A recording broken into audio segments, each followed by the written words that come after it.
जय सिया राम। राम राम। जय श्री राम। आज मैं आपको रामचरितमानस बालकांड दोहा नंबर 33 का अर्थ बताने वाली हूँ। श्री रामचंद्र जी अनंत हैं, उनके गुण भी अनंत हैं और उनकी कथाओं का विस्तार भी असीम है। अतएव जिसके विचार निर्मल है वे इस कथा को सुनकर आश्चर्य ही मानेंगे।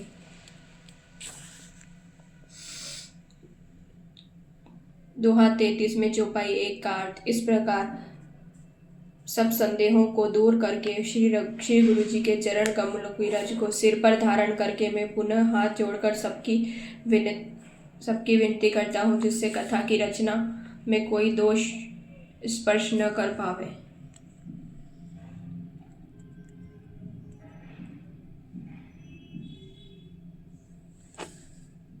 चौपाई 2 का अर्थ अब मैं आदर पूर्वक शिव जी को सिर नवाकर श्री रामचंद्र जी के गुणों के निर्मल कथा कहता हूँ। श्री हरि के चरणों में सिर रख कर संवत 1631 में इस कथा का प्रारंभ करता हूँ।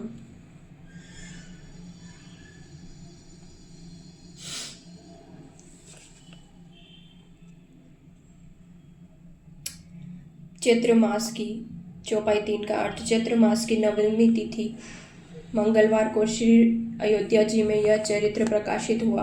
इस दिन श्री राम जी का जन्म होता है। वेद कहते हैं उस दिन सारे तीर्थ वहां अयोध्या में जी में चले जाते हैं।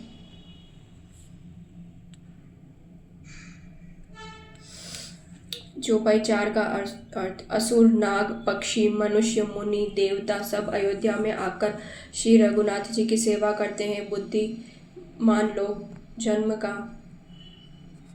जन्म का महोत्सव मनाते हैं और श्री राम जी की सुंदर कीर्ति का गान करते हैं। चौपाई 4 का दोहा 34 का अर्थ सज्जनों के बहुत से गुण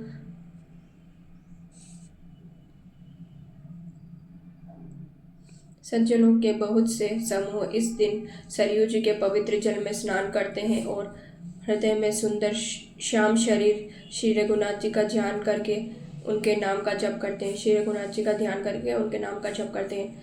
34 में चौपाई 1 का अर्थ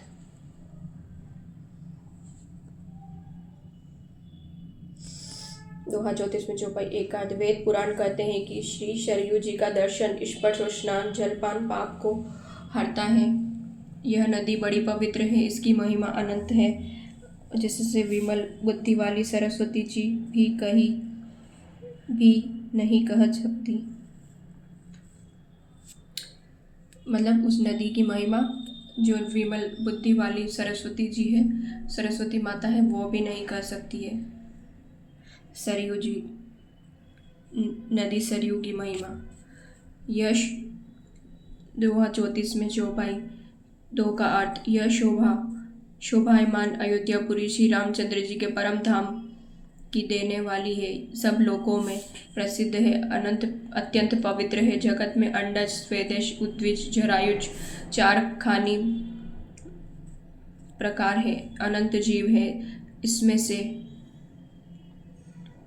जो कोई अयोध्या जी में शरीर छोड़ते हैं वे फिर संसार में नहीं आते हैं, जन्म मृत्यु के चक्कर से छूटकर भगवान के परम धाम में निवास करते हैं।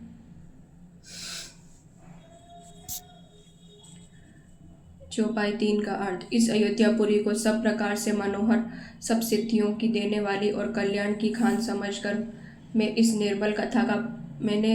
निर्मल कथा का प्रारंभ किया है, जिसके सुनने से काम, मद और दंभ नष्ट हो जाते हैं।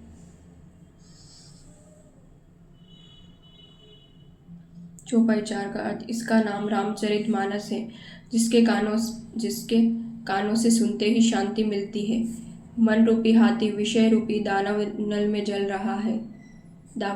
रहा है, वह यदि रामचरितमानस रूपी सरोवर में आ पड़े तो सुखी हो जावे।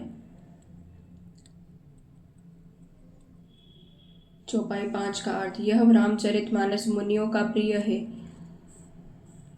यह सुहावने और पवित्र मानस की शिवजी ने रचना की है। किसने रचना की है? शिवजी ने। यह तीनों प्रकार के दोषों, दुखों और दरिद्रता को तथा कलयुग की कुचालों और सब पापों का नाश करने वाला है।